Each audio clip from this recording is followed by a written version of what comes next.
Përpara unë besoj që kjo është një ide e cila një ditë nuk diskutohet që të realizohet. Dhe është një ide shumë pozitive për Shqipërinë, për shqiptarinë, për kulturën dhe traditën shqiptare, për pozicionin ton në hartën më të madhe të kontinentit dhe të botës po doni, pa diskutim.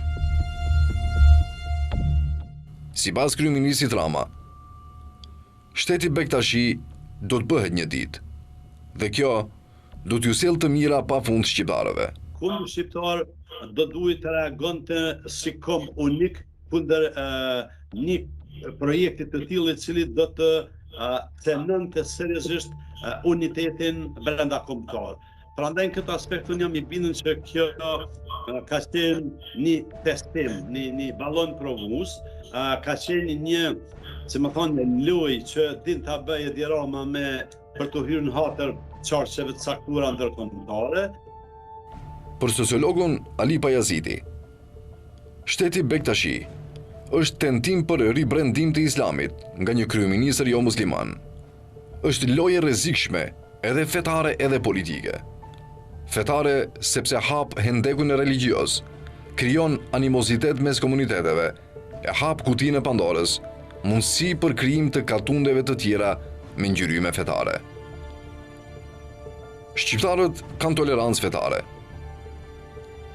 por e kanë edhe ndërgjegjen kolektive, që s'lejon parcializime dhe secesionizma të akrobatëve që duan të vetë aktualizohen në kurrizë të hallkut apo demosit. Por nëse i kthehemi bindjes së palëkundur të kryeministit Rama se ky shtet do të bëhet, shtrohet pyetja me çfarë mekanizmash dhe me çfarë diktati. Profesori universitar Milazim Krasniqi, nga ana tjetër, beson se ky shtet nuk do të bëhet pasi është absurd në vetvete, është iracional dhe si i tillë nuk mund të gjejë hapësirë brenda shtetit shqiptar dhe kombit shqiptar. Në të çarqe të caktuara ndërkombëtare ka ekzistuar dhe është ende virulent projekti për formimin e të ashtu quajturit kombi kosovar. Sepse formimi i kombit kosovar do të varroste përgjithmonë idenë e shqiptarëve për bashkim kombëtar dhe për formimin e një shteti kombëtar. Është investuar shumë veç mas në Kosovë, edhe për prishjen e gjuhës standarde shqipe, edhe për formimin e të ashtu quajturit kombi kosovar. Ata nuk heqin dorë lehtë sepse janë fanatik në idetë anti-shqiptare.